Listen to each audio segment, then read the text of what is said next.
namanya saudara, nama yang ajaib. Doa dengan sungguh-sungguh.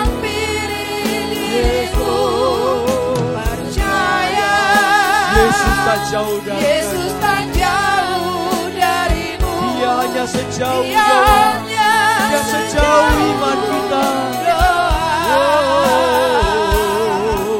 Berseru panggil namanya Yesus, Yesus, nama yang ajaib. Dia akan segera menghampiri dirimu. Percaya Dia tidak jauh. Yesus tak jauh. Dia ada di dalam dirimu, saudara. Dia hanya sejauh doa.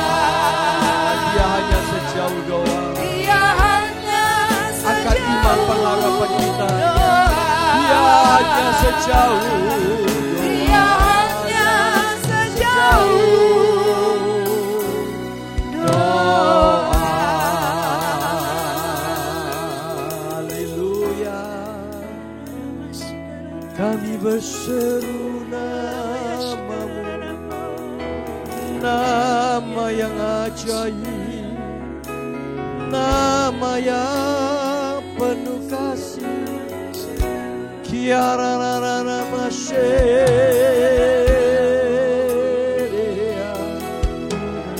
orana rana masharara, orana masheria rara. Berseru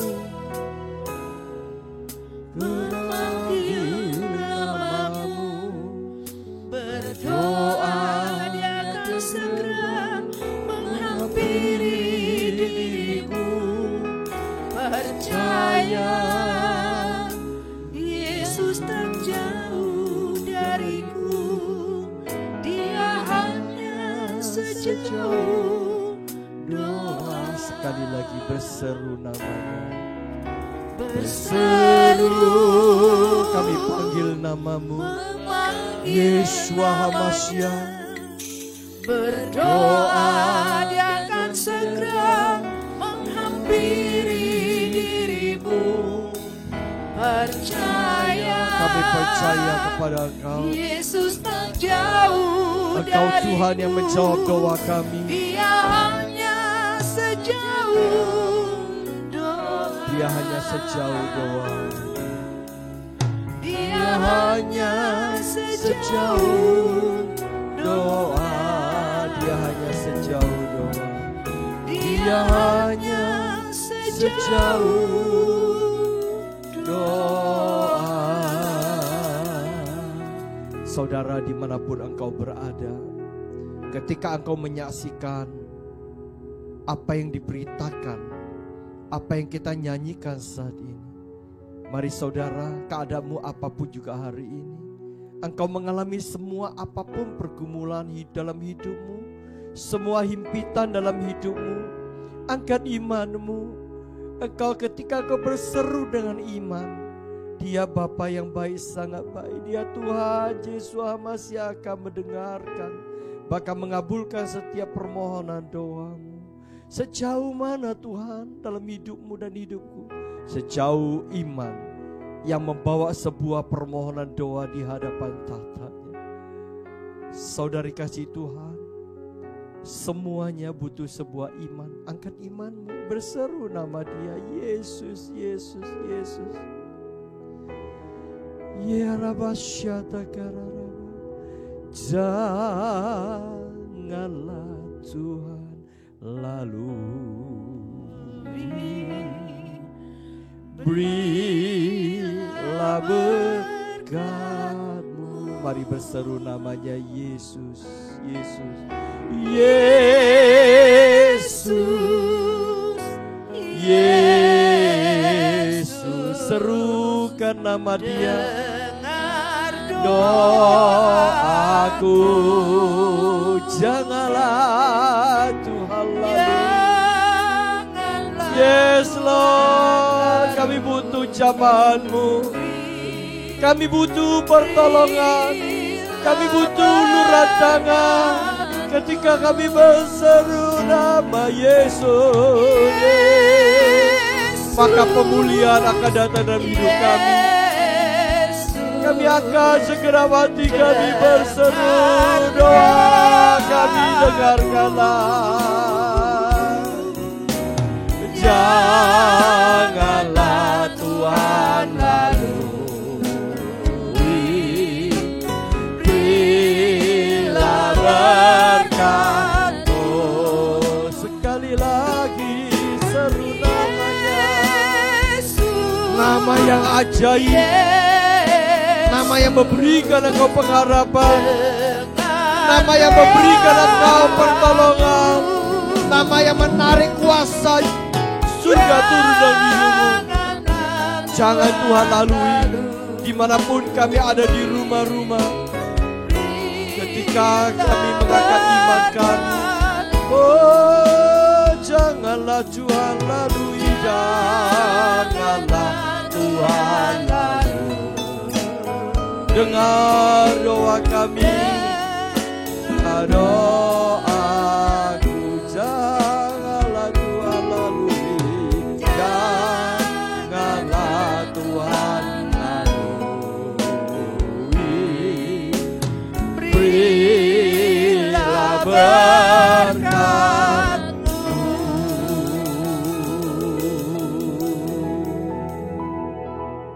Inilah kerinduan hati kami.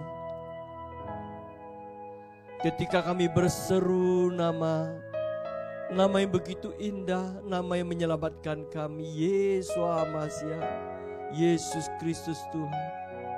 Engkau datang menghampiri kami, Engkau mendekap kami, Engkau memeluk kami, Engkau membelai kami. Yesus, Yesus, Yesus, hanya Engkau kekasih jiwa.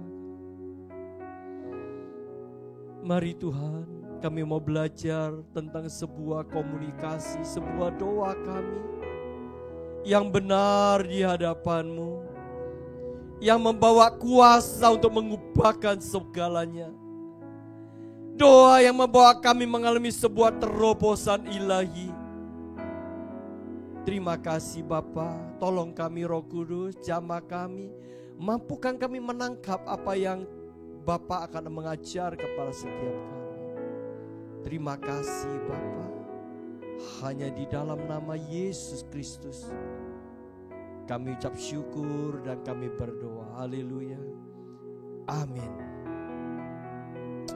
Saudara dikasih Tuhan, mic-nya bisa naik sedikit. Saya sangat menikmati hadirat Tuhan. Sekalipun saudara dengar dalam rekaman, saya percaya kalau saudara ikut dengan sungguh-sungguh, hadirat Tuhan itu melingkupi engkau. Saudara, sebuah topik saya belajar bersama Roh Kudus ketika perjalanan saya ke Papua. Dalam perjalanan jauh, Roh Kudus mengajar saya mengenai tentang sebuah doa. Banyak persepsi, banyak dimensi doa, tentu tidak bisa saya bahas semuanya. Tapi apa yang saya terima, beberapa hal kita akan belajar sama-sama. Saudara, kita akan mulai dengan sebuah firman. Saudara ikut saya di layar, ada 2 layar ya. Saudara ikut sama-sama. 1 Yohanes 5 ayat 14 dan 15. Perhatikan ada warna-warna yang saya beri tanda untuk sebagai sebuah penegasan. Dan inilah keberanian percaya kita kepada Dia, yaitu bahwa Ia mengabulkan doa kita jikalau kita meminta sesuatu kepadanya menurut kehendaknya. Ayat ke-15. Dan jikalau kita tahu bahwa Ia mengabulkan apa saja yang kita minta, maka kita juga tahu bahwa kita telah memperoleh segala sesuatu yang telah kita minta kepadanya. Ayat 15 tentang iman. Ketika seorang saya berdoa, yakin dan percaya kita telah mendapat jawaban pekabulan, dikabulkannya permohonan doa kita. Sebuah pray. Apa itu doa? Sorry kasih Tuhan, kita mau belajar dalam waktu yang singkat. Makna doa itu apa? Kuasa doa itu apa? Menurut saudara, mengapa saudara berdoa? Apa itu doa? Apa definisi sebuah doa? Kita tahu, doa itu adalah sebuah communication. Komunikasi kita bersama Tuhan. Halo? Paham? Sepakat dengan saya? Antara you and me versus God. Kalau kita sesama manusia berbicara, bercengkrama, berngoblor, berdiskusi, berbicara dua pihak. Ada dua pihak. Saudara belajar ketika saudara saya berdoa, harus tangkap. Dua pihak, ingat maknanya. Yaitu antara kita bersama Tuhan. Kalau saudara saya berdoa, hanya satu pihak, itu namanya laporan, saudara. Hari ini bagaimana jenis doa saudara saya? Banyak orang percaya, itu doa hanya sepihak. Karena engkau belum bercengkerama, mengobrol, berdiskusi, bahkan berbicara, bincang-bincang bersama pihak yang kedua. Siapa dia? Itu Roh Kudus. Saudara tangkap, Roh Kudus itu biasa lembut suaranya. Belajar saudara menjadi domba yang didewasakan dan sudah dewasa.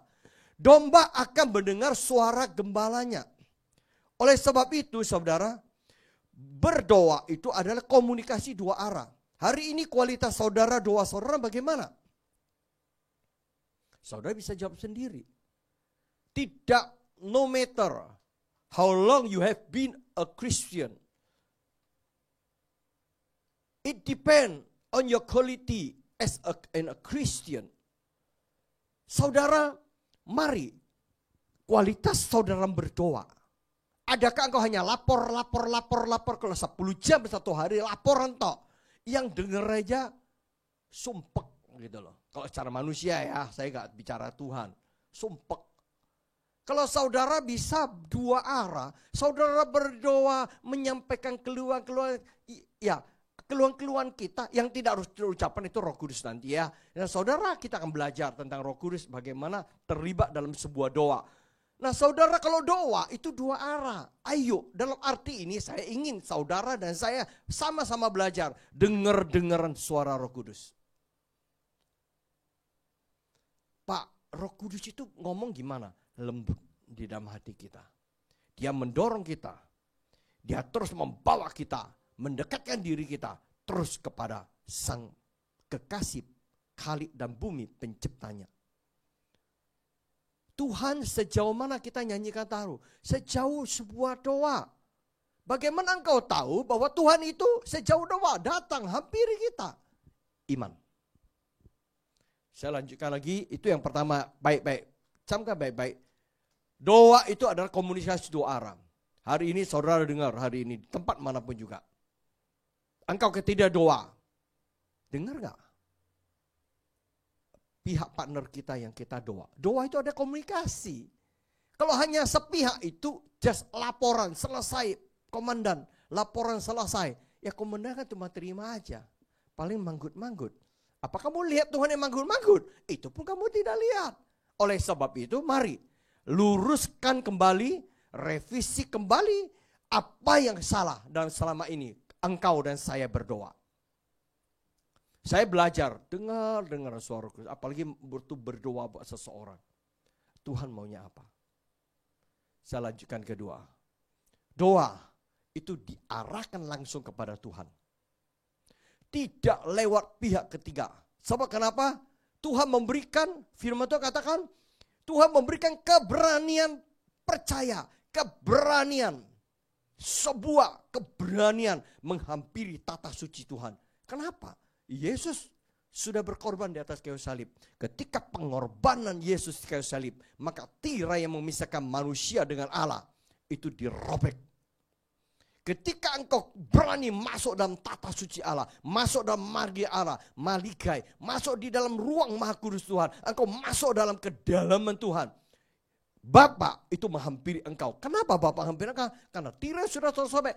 Not only just the tirai sobek, tetapi darah Yesus yang sudah meterai.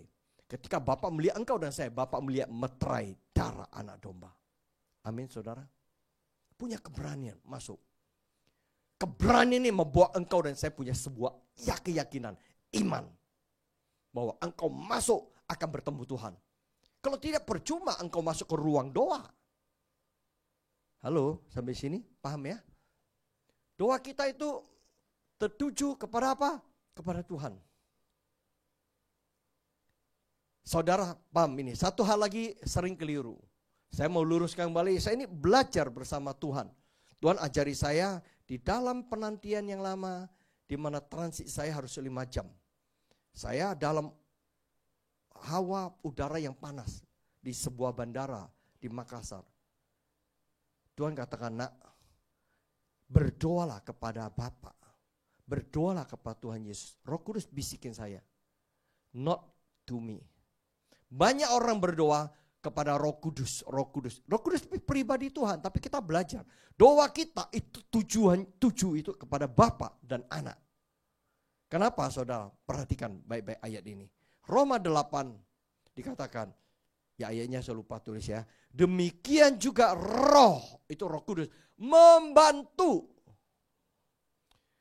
kita dalam kelemahan kita. Sebab kita tidak tahu bagaimana sebenarnya harus berdoa. Tetapi Roh Kudus sendiri berdoa untuk kita di hadapan Tuhan. Dengan keluhan-keluhan yang tidak kita terucapkan. Karena Tuhan Roh Kudus menyelidiki hatimu dan hatiku paling dalam. Oleh sebab itu, Roh Kudus itu akan membantu kita, berdoa buat kita. Bukannya dia sebagai pengantara menyampaikan doa kita. Salah konsepnya.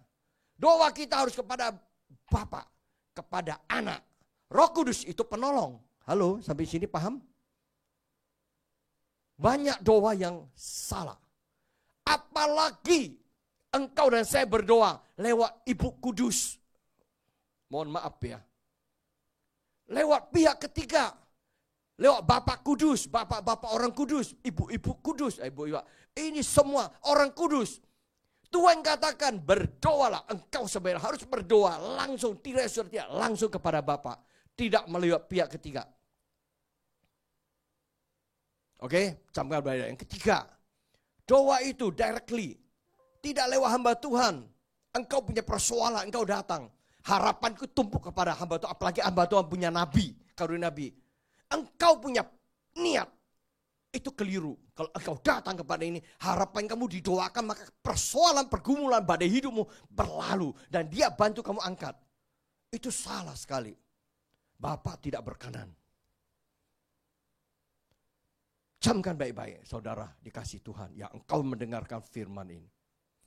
Sebuah doa yang benar adalah doa yang engkau punya iman pribadi. Pengalaman pribadi engkau kepada Tuhan. Maka doa demikian membawa kuasa. Kalau doamu, pengharapanmu dalam sebuah doa hanya bersandar kepada pihak ketiga. Entah itu bapak-bapak orang kudus, ibu kudus, maupun kepada hamba-hamba Tuhan. Hamba-hamba Tuhan yang kamu anggap itu dia kudus, dia berkuasa, punya urapan. Maka motivasi hati kita keliru. Hari ini dengar baik-baik, bertobatlah. Tuhan sangat benci orang yang hatinya bergeser seberapa mili pun kepada hal-hal yang di luar. He is the center of life. Paham sampai sini? Sekali lagi jangan ya lewatin kepada doa ini. Saya harus cepat saudara.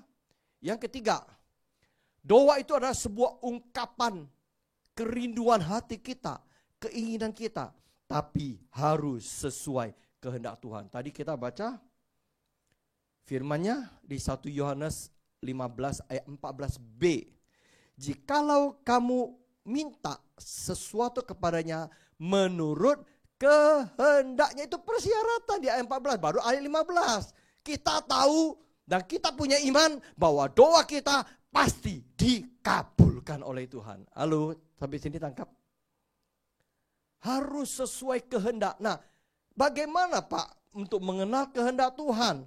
Itu lewat pergaulan, pengenalan pribadi, pahamin isi hati dan pribadi karakter Tuhan. Bagaimana caranya? Hidupmu dan hidupku harus hidup dalam kebenaran. Kebenaran berdasarkan firman Tuhan. Dan engkau bukan jadi pendengar, bukan hanya menjadi saksi, tapi menjadi pelaku dan menjadi hidupkan kebenaran itu dalam hidup kita. Maka engkau dan saya disebut orang benar. Kalau orang benar berdoa, besar kuasanya. Katakan amin. Hosea 4 ayat 6 dikatakan, umatku binasa. Karena apa? Lack of the knowledge. Kekurangan pengenalan, pengetahuan. Tidak mengenal Tuhan. Dalam skop ini garis tanda kutip. Tidak mengenal Tuhan itu luas sekali. Aku kenal Tuhan lewat kesaksian orang. Aku kenal Tuhan lewat mimbar. Aku mengenal Tuhan pribadi itu. Waduh, luar biasa. Itu karena itu aku mendengar, menyaksikan Tuhan itu baik. Kesembuhan itu kepada tante saya, kepada anti, kepada pace, kepada mace, kepada siapa, om, tante, bolu kita. Semua itu no. Tuhan ingin engkau alami kebaikan Tuhan sebagai seorang anak mengalami kebaikan ayah dan ibu kita. Alami kehidupan, kekristen yang hidup itu dalam hidup kita. Selaraskan. Kehendak itu bicara kerinduan ke hati kita bersama dengan kehendak Tuhan. Biarlah pikiran kita, jiwa kita, hati kita selaraskan. Bagaimana bisa tahu kehendak Tuhan? Lewat firman Tuhan, lewat pemahaman, lewat sesungguhnya engkau dan saya sungguh-sungguh berjalan bersama-sama dengan Tuhan. Hidupku menggenapi firman-Mu. Itu mengenal Tuhan, berjalan bersama Tuhan. Halo, sampai sini paham ya? 3 poin. Poin keempat saya lanjutin lagi. Banyak saudara, saya cuma ambil berapa poin. Doa itu apa? Doa itu nafas hidup. Anak kecil ya kecil. Dia bisa punya keinginan berkomunikasi pakai karena nggak bisa pakai mama, dia nggak bisa panggil papa. Tapi dia ingin menyampaikan sesuatu. Tapi papa mama ngerti. Anak kecil ketika komunikasi dia lihat mimi mukanya sedih, kelihatan itu sedih, bayi itu sedih. Dan dia nangis.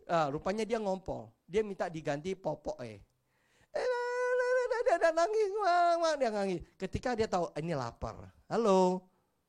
Tuhan demikian lihat engkau dan saya. Tapi jangan seperti bayi.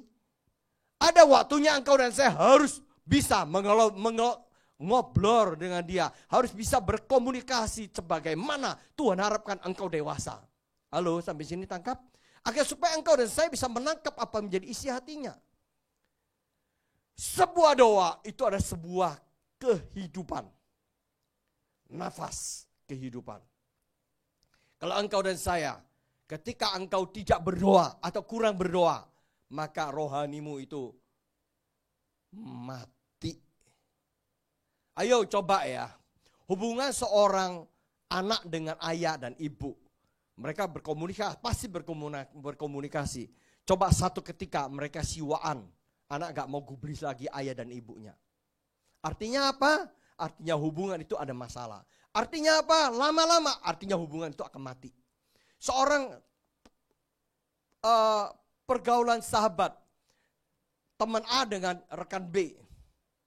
Mereka ada suatu perkara. Karena kesalahpahaman manusia hidup dalam kesalahpahaman, manusia hidup dalam misunderstanding, manusia hidup di dalam daripada apa yang Tuhan mau.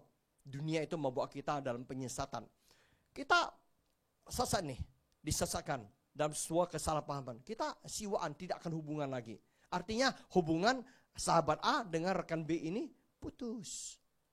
Demikian kalau engkau dan saya tidak berdoa yang hidup, doa yang benar, doa yang tertuju kepada Bapa dan Anak yaitu Yesus Kristus, maka hubungan engkau dan Bapa dan Anak itu terputus ataupun tidak sehat.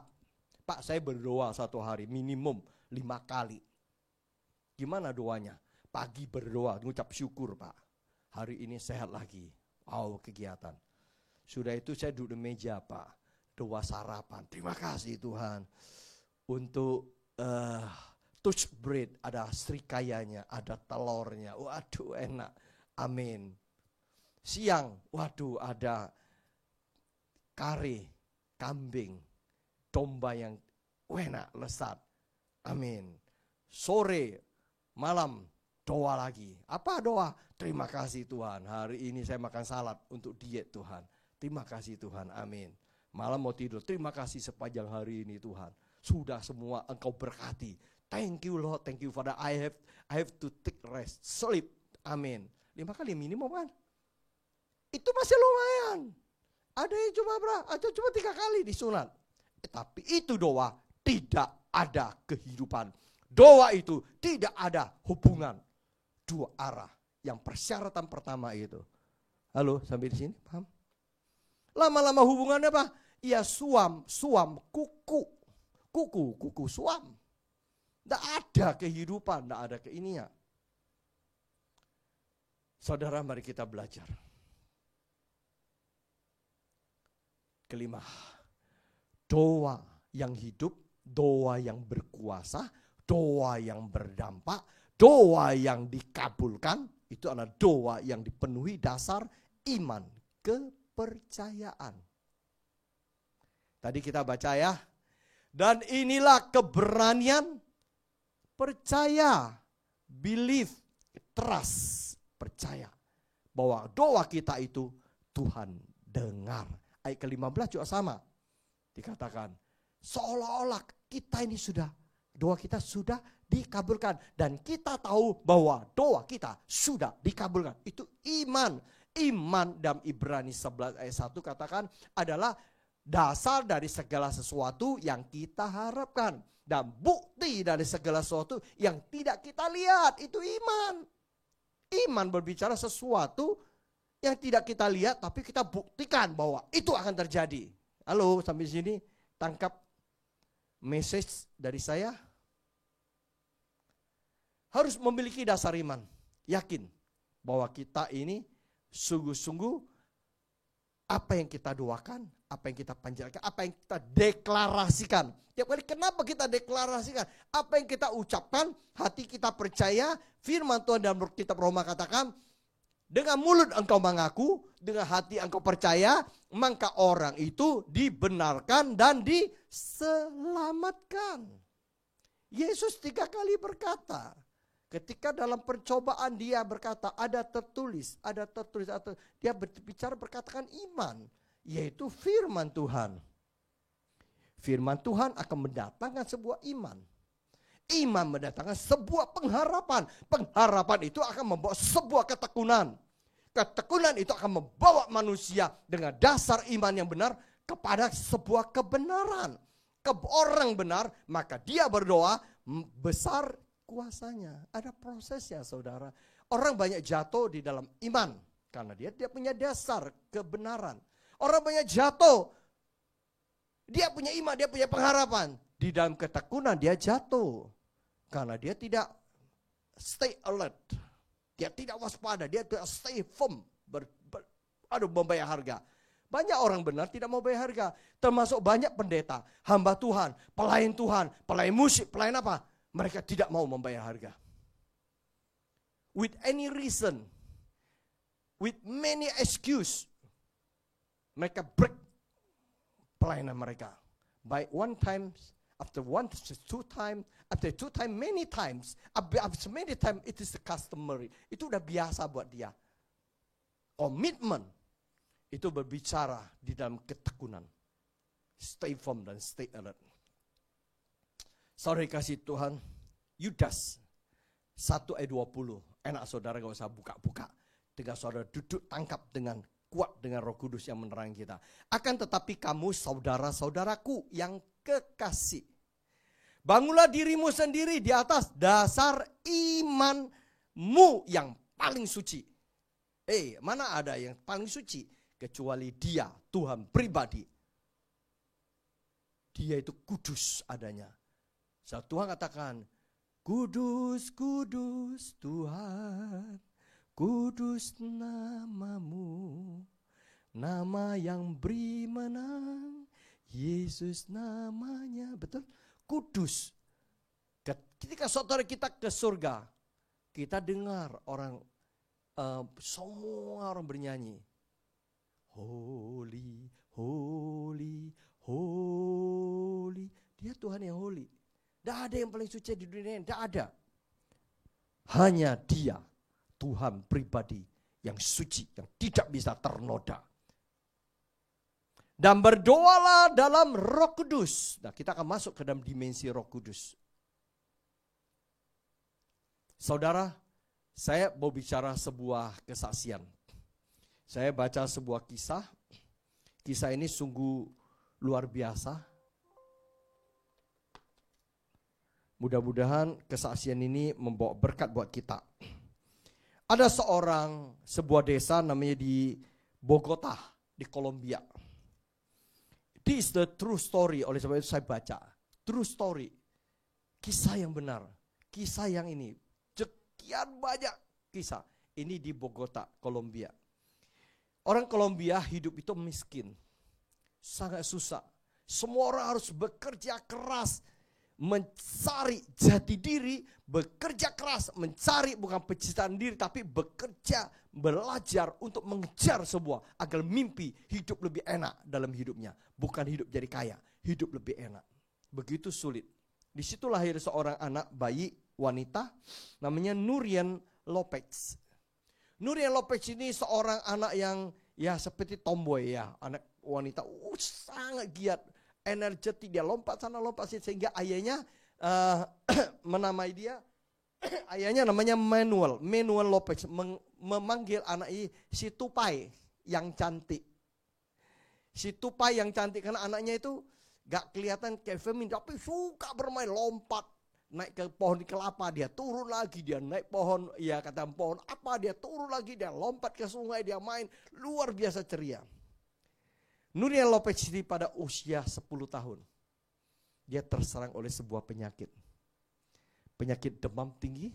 Waktu itu karena dunia kedokteran belum bisa begitu canggih, dan dengan negara yang begitu agak tertinggal dalam medis, akhirnya divonis sama dokter.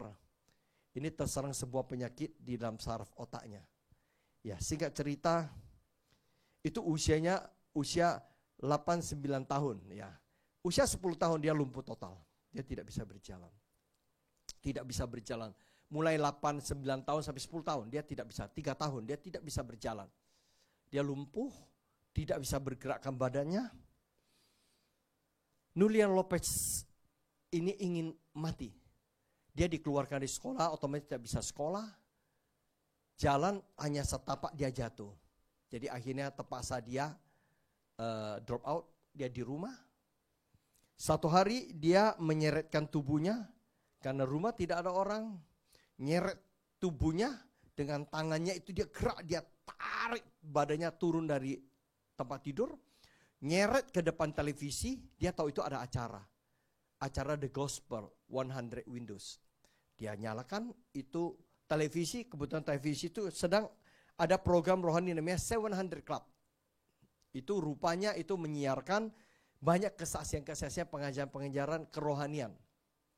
Lopez waktu itu menyaksikan sebuah kisah namanya Carlito Sanse. Itu adalah seorang gadis dari Guatemala. Hidup persis seperti dari kecil lumpuh. Suatu hari Carlita bertemu Tuhan. Dengan iman kepercayaannya, dia berdoa dalam ketekunan. Not only one day, one week, one month or several months, from the year to years. Dari beberapa tahun dia berdoa tekun Carlita.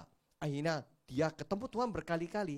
Satu hari dalam ulang tahun Carlita, dia bertemu Tuhan. Tuhan itu datang ke dia.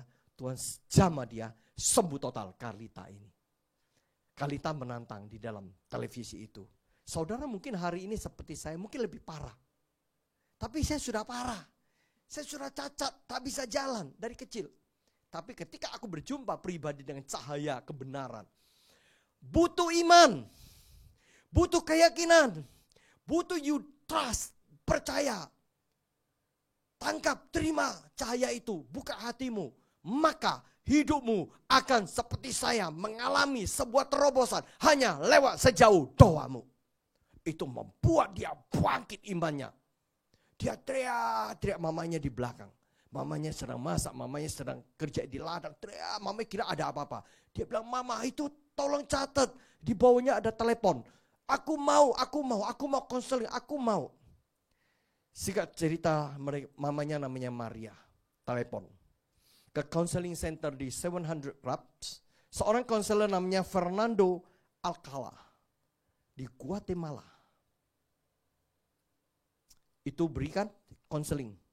Itu di Bogota ya, kecaknya di Guatemala. Jadi berikan konseling dan doa. Akhirnya didoakan. Suruh buka hatinya, jiwanya, terima Yesus. Itulah cahaya. Yesus itulah terang. Yesus itu adalah cahaya kemuliaan dari surga. Terima itu sebagaimana Carlita terima. Dia buka, dia nangis. Saudara, Fernando ini membimbing dia. Terus membimbing dia 3 tahun. Satu hari, dia alami apa yang dialami Carlita. Dia mulai, konselor bilang, coba kamu berjalan. Coba dengan iman. Saya gak bisa. Harus dengan iman. Kamu percaya. Mulai langkah. Percaya. Harus punya iman kepercayaan. Sebuah doa. Kalau tidak disertai dengan iman. Tidak melalui sebuah langkah perbuatan. Maka doamu itu akan sia-sia. Dia mulai melangkah. Jatuh. Dia mulai. Fernando punya sebuah ketekunan. Membimbing dia. Saudara singkat cerita. Suatu hari. Dia jalan 2 langkah. 3 langkah. 4 langkah. Besoknya jalan. Gak sekaligus. Kisah ini menceritakan Nurian Lopez. Dia hidup normal kembali. Berjalan. Dia kembali ke rumah sakit cek. Tidak ada sesuatu yang harus dia periksa. Saudari kasih Tuhan, kita belajar. Bahwa dikatakan bahwa dalam waktu 3 tahun itu. Waktu 3 tahun itu sungguh dia itu ingin bunuh diri karena tidak pernah bertemu Tuhan. Saudari kasih Tuhan, akhirnya dia ketemu Tuhan. Sungguh dalam Efesus 3 ayat 18-20. Aku berdoa supaya kamu bersama-sama dengan segala orang kudus dapat memahami betapa lebarnya dan panjangnya dan tingginya dan dalamnya kasih Kristus. Dan dapat mengenal kasih itu sekalipun ia melampaui segala pengetahuan. Aku berdoa. Oke? I will pray. Itu bicara aku harus beriman supaya kamu dipenuhi dalam seluruh kepenuhan Allah. Bagi dialah yang dapat melakukan jauh lebih banyak daripada yang kita doakan atau kita pikirkan. Seperti yang ternyata dari kuasa yang bekerja di dalam diri kita.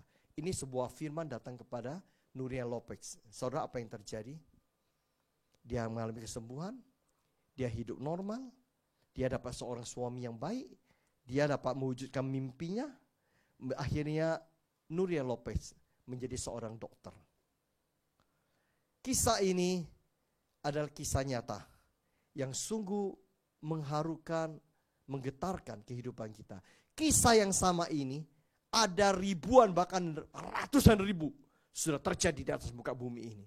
Sejauh mana engkau punya sebuah doa yang didasari oleh sebuah iman. Iman yang tidak tergoyah dalam hidup kita. Saudara kasih Tuhan, kita belajar bahwa kisah ini akan membawa kita lebih mengenal siapa Dia. Yang keenam, ini adalah butir yang terakhir. Tapi butir ini panjang, saudara. Doa itu mendirikan sebuah altar. Oke. Sebentar, saya reset komputer saya soalnya. Sebuah doa, di waktu dinaikkan, itu ada sebuah atmosfer. Itu ada sebuah terminal. Ada sebuah namanya portal. Ada sebuah namanya menara. Itu ada sebuah kubu yang kita naikkan. Doa itu Bukan just only the words, kata-kata kita ngomong dengan naluri, logika kita. Sebuah doa itu tentang ada pujian penyembahan. It is a prayer. Pujian penyembahan. Ku agungkan, kau ku agungkan atas seluruh bumi. Sorak pujiku ku agungkan, kau ku agungkan, oh Jehovah, kau ku agungkan. Itu adalah sebuah komunikasi. Kita sedang praise, mengadore, menghonor, give the honors. Kita sedang mengagungkan Tuhan. Saudara, doa itu bisa berupa pujian, penyembahan, kata-kata iman, kata-kata firman. Kita bisa merupakan declaration, deklarasi yang keluar dari iman. Itu doa. Seorang pendoa pasti tahu bahwa ketika kita di dalam hadirat doa itu hadirat atau memenuhi ruangan itu. Kita sedang membangun sebuah altar. Tahu altar ya? Di sini saya tulis, saudara lihat baik-baik. Hewan juga punya teritori. Kita sedang membangun sebuah wilayah teritori. Hewan juga punya. Tahu saudara anjing? Itu cium dia punya teritori. Jangan coba-coba masuk. Singa di wilayah hutan, dia punya wilayah teritori yang tempat dia tinggal. Tempat keluarganya tinggal. Ketika musuh masuk, habis. Demikian kalau engkau dan saya waktu doa, engkau sedang membagi sebuah wilayah teritori. Iblis tidak bisa menyentuh kita. Karena di situ ada portal, di situ ada sebuah terminal. Hadirat Tuhan turun. Harus yakin itu. Pendoa syafaat pasti tahu itu. Oh Pak, saya doa-doa diganggu setan Pak. Oh saya ini nih. Itu keliru kamu. Tidak ada hal demikian terjadi. Sebuah doa itu membangunkan sebuah atmosfer dalam kehidupan kita. Sebuah doa, saya katakan itu membangun sebuah portal, terminal di mana hadirat Tuhan itu langsung berhubungan dengan kita.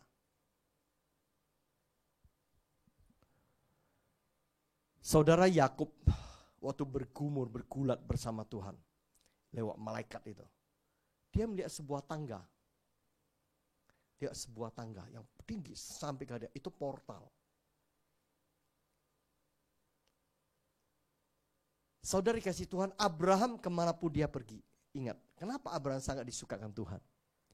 Kemanapun dia pergi, dia berikan sebuah worship.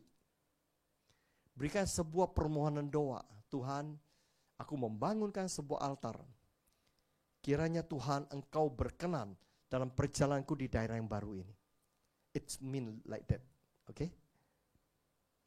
Ayo saudara, saya punya kebiasaan kemanapun saya berada, dapat sebuah kota baru. Saudara pergi kemana? Wilayah pertama kalau engkau injakkan kaki sana. Bangun sebuah portal. Bangun sebuah altar. Bangun sebuah terminal ilahi. Tuhan, lingkupi aku di tempat yang baru. Karena di alam spiritual, biarlah kita dilingkupi, tidak kita disentuh, dijamah oleh apapun juga. Saudara kasih Tuhan, mari kita belajar sesuatu. Ini sangat penting. Kalau engkau sungguh-sungguh masuk ke ruang doamu, engkau sesungguhnya sedang membangun sebuah keadaan di mana dipenuhi keadaan itu atmosfer, yaitu hadirat Tuhan turun. Kita pernah namanya nonton prayer room, war room. Ruang doa itu adalah sebuah ruang di mana itu ada terjadi pertempuran, peperangan roh ada di situ. Ruang doa itu adalah sebuah ruang engkau yang menentukan. Orang katakan, kenapa sebuah doa bisa mengambil kendali sebuah kota, sebuah bangsa, sebuah negara, sebuah pemerintahan? Karena di situ ada portalnya Tuhan. Di situ Tuhan turun. Dan di situ Tuhan dengar. Dan di situ kita bersama dengan senjata ilahi Tuhan, yaitu firman Tuhan, kita bisa merubuhkan kubu-kubu iblis di situ. Kembali lagi, you and me have a faith. Perkatakan itu. berani perkatakan. Sebuah kota akan berubah dengan hanya ada orang yang mengubahkan kota itu. Dengan apa? Di praying room. Ketika engkau dan saya masuk di dalam doa, di situ adalah God's secret place. Mari kai hadirat Tuhan.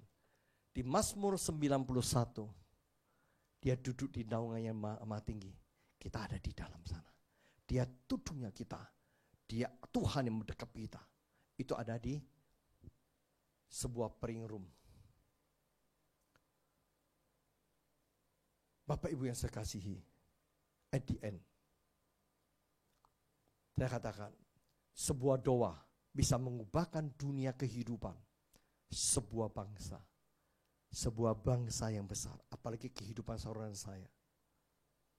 Ayo kembali ke perspektif doa yang benar. Paling mendasar, doa itu dua arah, dua pihak. Kalau hari ini engkau baca doa, amin, selesai. Nothing happen. Percaya sama saya, 100% percaya sama saya. Saya katakan tidak ada yang terjadi. Sampai engkau datang kepada nabi A, nabi B, dan B, C, dan semua nabi, nothing happen. Yang ada hanya promise. Memang he is promise keeper. Tapi Tuhan ingin anaknya itu anak yang dewasa. Halo, sampai sini paham? Tangkap ya. Ini saya belajar. Sampai hari ini saya masih belajar sebuah doa. Berapa sering saya pribadi juga lari dari sebuah perspektif doa yang sebenarnya. Bapa kami yang di surga, dikuduskanlah namamu, datanglah kerajaanmu, jadilah kehendakmu. Itu minta kuasa Tuhan turun. Kerajaan Allah SWT, kebenaran, sukacita dan damai saya turun. Ketika engkau berdoa, engkau punya kebenaran berdiri dengan keberanian. Doa membawa kita memasuki sebuah medan pertempuran dengan kubu-kubu iblis secara liar. Lihat kenapa orang berdoa di dalam doa itu. Itu level lebih tinggi seorang pendoa. Tuhan berikan dia penglihatan A, penglihatan ini. Itu secara liar.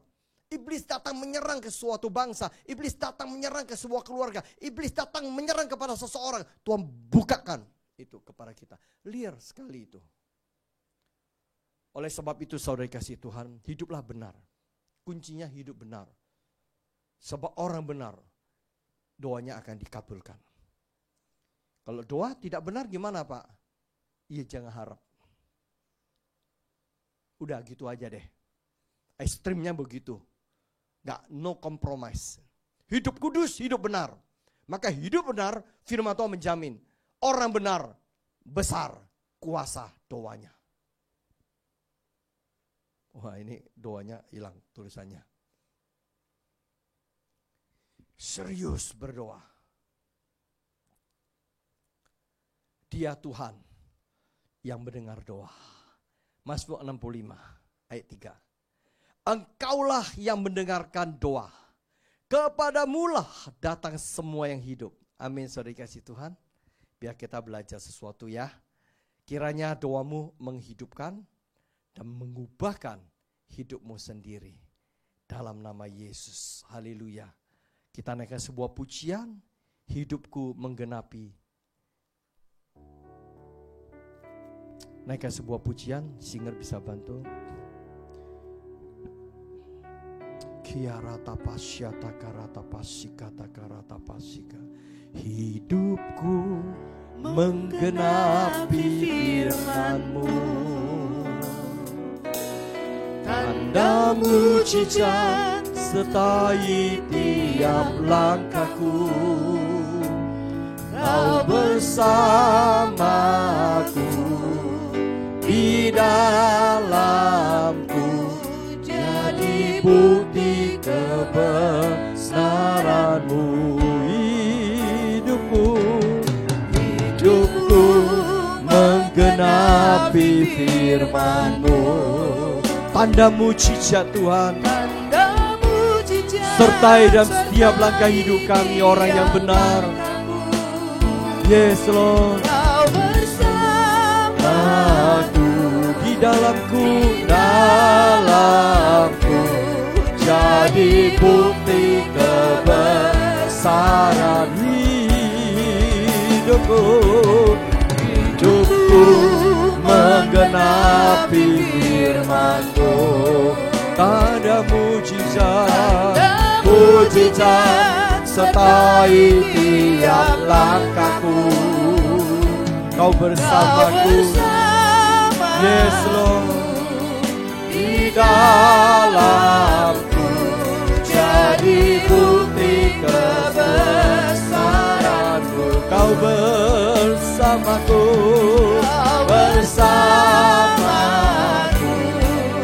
di dalamku jadi bukti kebesaran-Mu. Kau bersamaku, yes Lord, di dalamku jadi bukti kebesaran-Mu. Saudara dikasih Tuhan, sebuah pelajaran doa yang hidup, doa yang efektif, doa yang produktif, doa yang dikabulkan. Engkau dan saya harus yakin bahwa doamu didengar oleh Tuhan. Dan sebaliknya, Tuhan yang mendengar doa ingin engkau mendengar apa yang menjadi pembicaraan Tuhan kepada kita. Dengar-dengaran suara Roh Kudus. Banyak orang percaya tidak paham dalam hal ini. Tuhan ingin engkau mendengar suara Tuhan yang hidup. Dia Tuhan yang hidup. Dia yang hidup itu akan berbicara kepada kita. He is not the statue. Dia bukan patung, saudara. Dia roh yang hidup, yang mengalir, terus mengalir dalam kehidupanmu dan kehidupanku. Roh yang hidup itu pasti berbicara. Doa itu dua arah. Ingat baik-baik saudara. Ketika Roh Kudus mengajar, Roh Kudus katakan, "Nak, aku rindu sebagai seorang bapa. Ketika anakku datang menyampaikan keluhan-keluhan, ketika anakku datang mencengkerama dengan aku Bapa ingin menyampaikan isi hatiku. As a free, bebas. Tapi anakku budek. Telinganya tertutup. Bahkan tidak memberikan aku kesempatan." Saudara, ketika engkau dan saya berdoa, belajar. Ketika berdoa selesai, jangan cepat-cepat amin. Belajar, berikan waktu kepada Roh Kudus. Roh yang kudus itu akan menghembuskan, membisikkan, yaitu apa yang menjadi kata-kata dari Bapa di surga. Berikan waktu, heningkan, belajar. Bapa tahu, katakan, "Bapa, bicaralah. Anakmu menunggu, anakmu mau mendengar." Ayo, saudara, dimanapun engkau dengar ini, minta Tuhan, "Bapa, anakmu menunggu, mendengar." Anakmu tidak mau dengar dari kata-kata orang, sekalipun itu hamba Tuhan ini diurapi. Saya tidak mengurangi makna. Saudara boleh sah-sah saja datang kepada hamba Tuhan untuk didoakan. Itu boleh, itu peneguhan. Tapi Bapa di surga, Tuhan Yesus ingin rindu engkau mendengar suaranya sebagai gembala. Dan engkau dan saya adalah dombanya. Kedua, hiduplah benar berdasarkan imanmu yang berpadan kepada Dia. Mata hatimu tertuju kepada Dia dengan sebuah dasar iman kebenaran, yaitu firman Tuhan. Yang ketiga, belajar bergaul dalam situasi apapun juga. Roh Kudus itu lebih dekat ada di dalam hatimu dan hatiku. Ajak ngobrol, ajak berbicara, ajak bercengkrama, ajak diskusi. Anak kecil, bayi, beranjak dia seiring usia. Dia tidak mengerti perkataan papa mamanya. Dia hanya bisa berharap mendengar, membaca isyarat. Papa mama tahu apa yang diinginkan bayi ini. Tapi bayi tidak kenal. Tapi seiring waktu, Lama-lama bahasa ibu dia tahu. Demikian kehidupanmu dan kehidupanku jangan terus menjadi bayi-bayi rohani. Tangkap apa yang menjadi isi kehendak Tuhan. Sehingga ketika engkau dan saya seiring waktu, engkau memahami apa yang menjadi kerinduan kehendak hati Bapa. Sehingga engkau berdoa, engkau sesuai apa yang kehendak Bapa. Maka doamu dan doaku pasti didengar dan dikabulkan. Itulah jaminan firman-Nya. Saudara, ketika engkau dan saya masuk dalam sebuah ruangan doa, that's we call this a war room. Itu adalah ruangan pertempuran antara kedaginganmu dan kedaginganku. Itu adalah sebuah tempat peperangan antara engkau dan saya orang ilahi kepada kubu-kubu iblis. Engkau dan saya di situ akan terus berdoakan banyak pokok-pokok doa. Lewat pokok-pokok doa inilah akan mengubahkan kehidupanmu, mengubahkan atmosfer, mengubahkan keadaan keluargamu, merubahkan sebuah keadaan kota, keadaan bangsa, keadaan sebuah negara. Pahami saudara, war room itu adalah untuk orang dewasa. Bapa ingin engkau dan saya tumbuh dewasa. Terima kasih Bapa di surga. Terima kasih untuk waktu. Terima kasih untuk ketekunan. Bahkan kami boleh mendengar firman ini sampai akhir. Roh Kudus tolong terangi kami. Biar kami menangkap sesuatu yang ilahi daripada Engkau. Biar kami menangkap sesuatu yang sungguh kami boleh melakukan berjalan bersama Engkau. Tidak ada lagi apa kata-kata orang. Kami tidak berdoa buat melalui pihak ketiga. Kami tidak berdoa kepada Roh Kudus. Tapi Roh Kuduslah yang membantu kami dalam doa kami kepada Bapa. Kami berdoa kepada Bapa di surga, kepada Tuhan Yesus. Hitakara kiara makoria pakata kabasikitia. Ora pakara masoto ko yara nabasikiti baya lakana pasoto bo yara basikitaka. Tuhan kuatkan, teguhkan iman kami.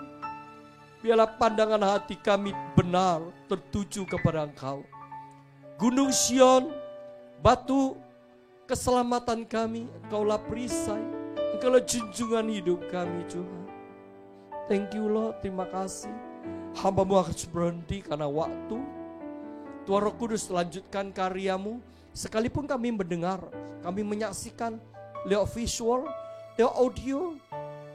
Tapi Roh Kudus Engkau cakrami kami, tangkap kami. Jadikan kami orang-orang yang berdoa, yang membawa dampak untuk mengubah kehidupan kami pribadi lepas pribadi, mengubahkan keluarga kami, mengubahkan ekonomi kami, mengubahkan bisnis kami, mengubahkan kota kami, mengubahkan bangsa kami, mengubahkan negara yang kami cintai. Semua sejauh sebuah doa yang berdampak. Thank you Lord, terima kasih. Segala kemuliaan bagi kembali kepada Engkau. Allah